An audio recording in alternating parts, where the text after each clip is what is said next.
पूरे गाजा को खाली कराएंगे अमेरिकी राष्ट्रपति ट्रंप। ट्रंप का गाजा के लोगों को कहीं और बसाने का प्लान है। जॉर्डन, मिस्र और अरब देशों में लोगों को बसाने की योजना। अरब देशों से ट्रंप ने शरण देने की अपील की। गाजा में 15 लाख लोग रहते हैं। गाजा के लोगों को अलग बसाए जाने की राष्ट्रपति ट्रंप की योजना। अमेरिका का राष्ट्रपति पद कार्यभार संभालने के बाद से ही डोनाल्ड ट्रंप पिछले एक सप्ताह से एक्शन के मोड में नजर आ रहे हैं। ट्रंप ने कुछ ऐसा भी कहा है जिसे सुनकर लोग हिले हैं। उन्होंने पूरे गाजा को खाली करवा कर वहां रह रहे लोगों को कहीं और बसाने की बात कही है। इजराइल हमास संघर्ष विराम की कोशिशों के बीच जॉर्डन और मिस्र जैसे देशों से अपील की।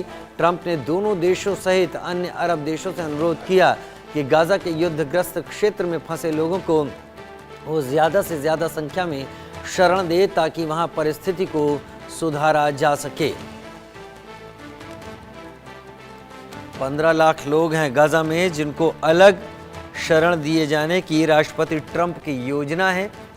इसके जरिए गाजा में क्या हासिल किया जाएगा, ज़्यादा बेहतर अमेरिकी प्रशासन और राष्ट्रपति ट्रंप जानते होंगे, लेकिन पूरे गाजा को खाली कराए जाने की राष्ट्रपति ट्रंप की योजना और इसमें उन्होंने मिस्र और जॉर्डन से सहयोग मांगा है।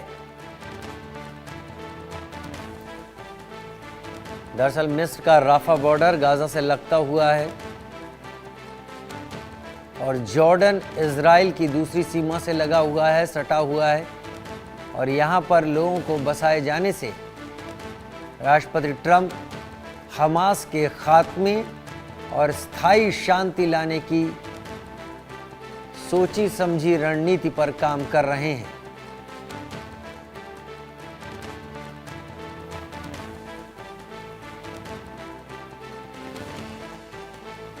जॉर्डन, मिस्र और दूसरे अरब देशों में बसाने की कोशिश। डोनाल्ड ट्रंप ने गाजा के लोगों को दूसरी जगह बसाने की योजना को अमल पर लाने की शुरुआत कर दी है।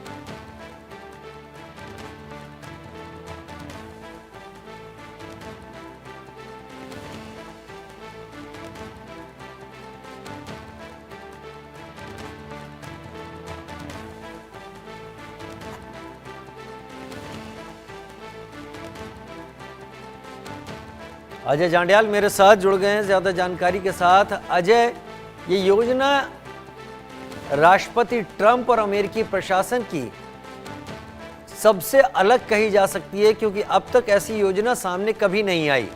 इस योजना के जरिए क्या हासिल करना चाहते हैं, कैसे हासिल करना चाहते हैं राष्ट्रपति ट्रंप?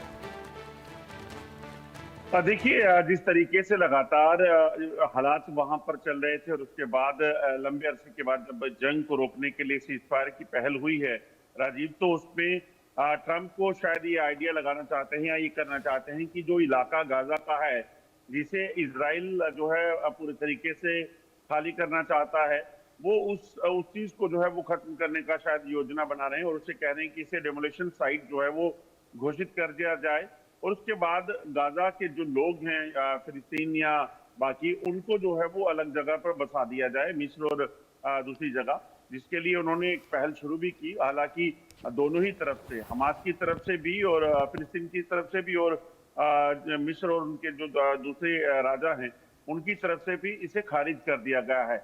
मगर इसके पीछे की योजना जो ट्रंप की लग रही है राजीव, उसके पीछे शायद ये वजह हो सकती है क्योंकि इजराइल बार बार गाजा पट्टी को खाली करने की बात करता है और वहीं से हमास भी बार बार जो है इजराइल पर हमले का प्रयास करता है।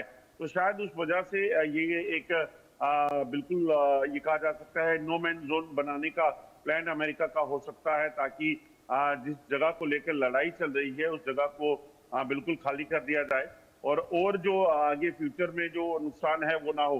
ट्रंप ने ये भी कहा है कि मैं ये नहीं कह रहा हूँ कि ये बिल्कुल इस चीज को परमानेंटली कर लिया जाए। वो कह रही हैं कि ये शायद थोड़ी देर के लिए हो या फिर लंबा समय लगे, मगर इसे अभी जो है डेमोलिशन साइट जो है वो घोषित कर दिया जाएगा और उससे चीजें जो है वो ठीक होंगी। मगर अभी तक ये मानने की जो बात है इसे नहीं माना गया है। अगर आप देखें तो जब 7 दिसंबर को हमला हुआ था जिसमें हमास की तरफ से इजराइल पर हमला किया गया था, तो उसमें जो मौतें हुई थी वो सिलसिले को देखें, उसके बाद जो हॉस्टेजेस बनाए गए थे वो देखें तो ये परिस्थितियां, ऐसी सिचुएशन कभी फ्यूचर में ना बने। ट्रंप की ये शायद एक सोच हो सकती है, मगर अभी तक इसे माना नहीं गया है। ना जिन इलाकों में इनको शिफ्ट करने की बात की जा रही है, जो गाजा में बसे हुए लोग हैं, और ना ही जो फिलिस्तीन है या बाकी हैं उनसे, उनकी तरफ से इस चीज को लेकर कोई हामी भरी गई है। 7 अक्टूबर 2023 को जो हमला हुआ था हमास की तरफ से इजराइल के ऊपर, ये शायद इस पूरा कॉन्फ्लिक्ट उसकी ये जड़ में उसी के है। क्या हमास का पूरा नेटवर्क अंडरग्राउंड है और हमास उसी के चलते अभी तक फल बना हुआ है लगातार और इजराइल पर हमले कर सकता है? क्या ये वजह है कि खाली कराकर पूरा का पूरा जमीन का भी उसका नेटवर्क खत्म किया जाए, उसके बाद चीजों को वापस अपने कंट्रोल में लिया जाए? सोच क्या ऐसी हो सकती है अजय? देखिए, अभी उस इलाके को डिमोलिशन साइट की बात जो कही जा रही है राजीव, उसके पीछे की वजह ये हो सकती है कि शायद अमेरिका भी इस चीज को खंगालना चाहता है और देखना चाहता है कि क्या उसमें कोई और ऐसी चीज तो नहीं जो वापिस रीअकरेंस जो है हो सकता है। और जैसा आपने कहा, आप भी जानते हैं कि हमास का एक बड़ा नेटवर्क जो है वो अंडरग्राउंड बना हुआ है, बंकर और टनल्स का जो है वो बना हुआ है। यही वजह है कि आप देखें, इजराइल जैसा देश जो हमास पे हमले करता है तो वो उस कदर जो है वो रिजल्ट्स नहीं दे पाता और इसीलिए एक लंबे समय तक जो है वो जंग जारी रहती है।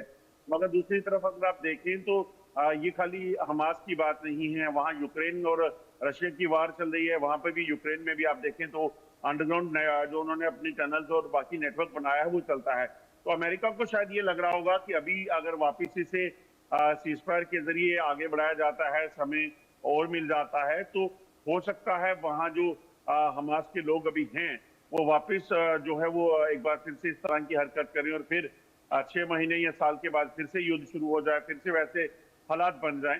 तो उस वजह से मुझे लगता है कि इन चीजों को कहीं ना कहीं टैकल करने के लिए, उस फ्यूचर रीअकरेंस को रोकने के लिए ट्रंप की ये रणनीति हो सकती है।